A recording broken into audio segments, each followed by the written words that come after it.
साथियों नमस्कार, मैं पंकज कुमार। अभी इस वीडियो में हम आपको दो चर वाले रैखिक समीकरण को कैसे पहचानेंगे कि केवल एक हल है, अनगिनत हल है या कोई हल नहीं है। चलिए यही हम इस चैप्टर में शुरू करते हैं। समझ लीजिए, पहला एक होता है, पहले समझते हैं एक चर वाले रैखिक समीकरण। एक चर वाले रैखिक समीकरण। पहले समझ लीजिए एक चर वाला रैखिक समीकरण होता है। देखिए एक चर तो जिसमें केवल एक ही चर हो, तो आप लोग जैसा कि जानते हैं एक चर होता है, दूसरा अचर होता है यानी वेरिएबल, जिसका न्यूमेरिकल वैल्यू फिक्स नहीं होता है, जिसका मान बदलते रहता है, उसे ही क्या कहते हैं, चर कहते हैं। जैसे में चर को x y z p q r ये सब क्या है, चर है जिसका वैल्यू बदलते रहता है। अचर, अचर को कांस्टेंट कहते हैं। जिसका वैल्यू फिक्स हो, जिसका न्यूमेरिकल वैल्यू फिक्स हो वह क्या है, अचर है। जैसे कोई भी वास्तविक संख्या, जैसे 5 -3 8/7 -9/5 ये सब क्या हो जाएगा, अचर हो जाएगा। कोई भी वास्तविक संख्या लेंगे अचर। तो एक चर वाले रैखिक, एक चर जिसमें एगो चर हो रैखिक। रैखिक मतलब ऐसा समीकरण जिसका घात एक हो उसे क्या कहेंगे, रैखिक समीकरण कहेंगे। जिसका घात 2 होता है उसे द्विघात समीकरण, जिसका घात 3 होता है त्रिघात समीकरण। ठीक है, तो एक चर वाले रैखिक समीकरण यानी वो ऐसा समीकरण जिसमें एक चर हो उसे, और जिसका घात भी क्या हो, एक हो, उसे एक चर वाले रैखिक समीकरण कहेंगे। तो एक चर वाले रैखिक समीकरण का सामान्य या व्यापक रूप ax + b = 0 होगा। तो एक चर वाले रैखिक समीकरण का सामान्य या व्यापक रूप क्या होगा, ax + b = 0 होगा, जहां a और b वास्तविक संख्या होगी, रियल नंबर होगी, एवं a बराबर 0 नहीं होगा। यानी x का जो गुणांक होगा वो 0 नहीं होगा, यानी a का मान कभी भी 0 नहीं होगा। अगर जब 0 ही हो जाएगा तो 0 × x करेंगे तो 0 ही हो जाएगा, तो एक चर वाला रैखिक समीकरण नहीं रह जाएगा।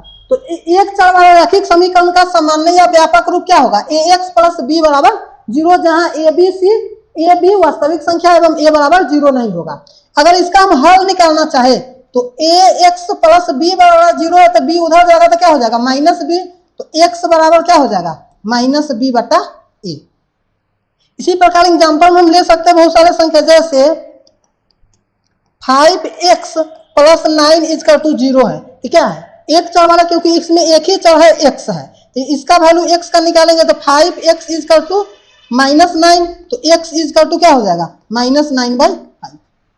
या y में भी हो सकता है, मान लेते हैं 2y - 3 = 0 है, तो यहाँ से सॉल्व करेंगे तो 2y का वैल्यू कितना हो जाएगा, 3, और y का वैल्यू यहाँ से निकालेंगे तो y = क्या हो जाएगा, 3/2 हो जाएगा।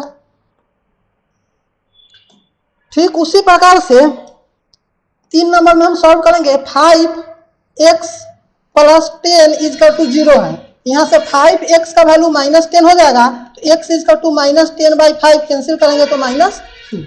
यहाँ हम क्या देखिए, जो एक चर वाला रैखिक समीकरण, इसमें x का मान एक ही आता है, तो पूछा जाएगा एक चर वाले कोई रैखिक समीकरण लिख देगा, जैसे में ax + b = 0, या पूछ देगा एक चर वाले रैखिक समीकरण के कितने हल होते हैं, तो एक चर वाले रैखिक समीकरण के केवल एक हल होता है।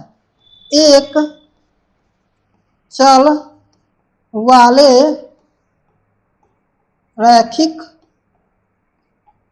समीकरण का केवल एक हल, एक हल को हम कह सकते हैं अद्वितीय हल। एक हल को क्या कह सकते हैं, अद्वितीय हल। तो एक चर वाले रैखिक समीकरण का केवल एक हल होता है, यानी अद्वितीय हल होता है। पूछा जाएगा एक चर वाले रैखिक समीकरण कितने हल होते हैं, तो केवल एक हल होता है। ठीक है, या अद्वितीय हल लिखा है तो अद्वितीय हल में टिक लगाएंगे। चलिए अब आगे चलते हैं।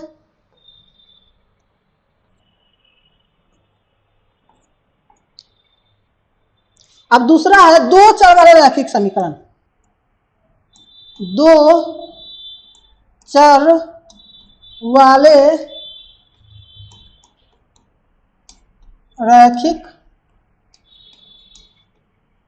समीकरण।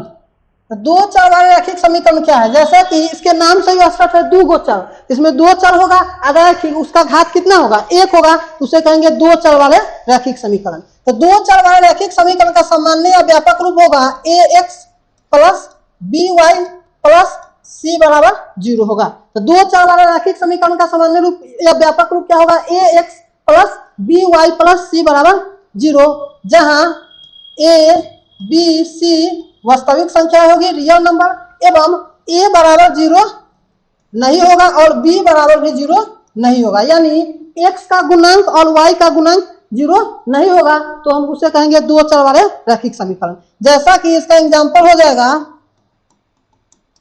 5x plus 9y plus 3 equal to 0, या 2x minus 3y minus 5 equal to 0, या x plus y minus 9 equal to 0। ये सब जितना भी एग्जाम्पल है क्या है, दो चर वाले रैखिक समीकरण का एग्जाम्पल है। अब पूछा जाएगा इसके कितने हल होते हैं। अब x का वैल्यू हम कुछ डालेंगे तो y कुछ आएगा, y का कुछ डालेंगे तो x कुछ आएगा, यानी इसका अनगिनत हल हो जाएगा। तब पूछेगा, सीधे पूछेगा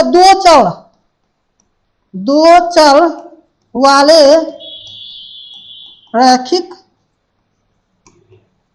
समीकरण, केवल समीकरण लिख देगा के दो चर वाले रैखिक समीकरण के अनंत हल होता है। कितने हल होते हैं, अनंत हल। अनंत हल को ही क्या कहेंगे, अनगिनत हल।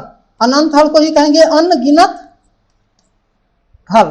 तो दो चर वाले रैखिक समीकरण के पूछेगा कितने हल है, तो अनंत हल है। एगो कोई समीकरण लिख देगा, जैसे मैं लिख दिया यहाँ x plus y equal to 7। अब पूछ देगा इसके कितने हल है, तो सीधे जहां अनगिनत हल रहेगा उसी में क्या करेंगे, टिक लगाएंगे, या अनंत हल में, या जिसमें कह देगा अपरिमित रूप से अनेक हल है तो उसमें ही टिक लगाएंगे। चलिए अगला पर चलते हैं। अगला पॉइंट है दो चर वाले रैखिक समीकरण युग्म। समझिए, वहां पे लिखे हुए थे दो चर वाले रैखिक समीकरण केवल लिखे थे, यहां हम जोड़ दिए युग्म। युग्म के मतलब होता है जोड़ा, युग्म के मतलब क्या होगा, जोड़ा, जहां दो हो। तो दो चर वाले रैखिक समीकरण का समीकरण युग्म का सामान्य या व्यापक रूप होगा a1x plus b1y plus c1 बराबर 0।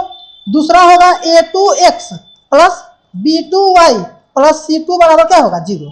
तो जब पूछेगा दो चर वाले रैखिक समीकरण युग्म का सामान्य या व्यापक रूप क्या होगा, तो a1x plus b1y plus c1 बराबर 0। दूसरा होगा a2x plus b2y plus c2 बराबर 0, जहां a1 b1 c1 a2 b2 c2 ये सब बिलोंग करेगा रियल नंबर से, वह सभी संख्या होगी। a1 बराबर 0 नहीं होगा, b1 भी 0 नहीं होगा, फिर a2 का वैल्यू भी 0 नहीं होगा, b2 का भी वैल्यू 0 नहीं होगा। यानी इतना हम ध्यान रखेंगे, x और y के जो गुणांक होगा वो 0 नहीं होगा। अब इसका पूछेगा कितने हल है, देखिए इससे पहले जो हम बताए सीधे दो चर वाले रैखिक समीकरण बोले हैं तो उसका अनंत हल होगा, लेकिन जब पूछ देगा दो चर वाले रैखिक समीकरण युग्म के कितने हल है, यानी जोड़ा में दे देगा, जैसे मैं यहाँ दे दिया 5x प्लस वाई प्लस 9 बराबर 0 और 2x प्लस वाई प्लस 3 बराबर 0। अब इसका पूछेगा कितने हल है, तो एक तो दे देता, केवल एक दिया रहता, सीधे x प्लस 9y एक समीकरण केवल दिया रहता तो उसका कितना हल होता, अनंत हल। लेकिन जब दो समीकरण दे देगा, दो चर वाले रैखिक समीकरण युग्म में जब जोड़ा में दे देगा और तब पूछेगा इसके कितने हल है, तो इसको हम लोग पहचानना पड़ेगा। इसका क्या करते हैं, अनुपात निकालते हैं तब पहचानते हैं। तो कभी केवल एक हल होगा या कभी अनगिनत हल होगा, ठीक है, या कभी ऐसा होगा जो कोई हल भी नहीं होगा, ठीक है।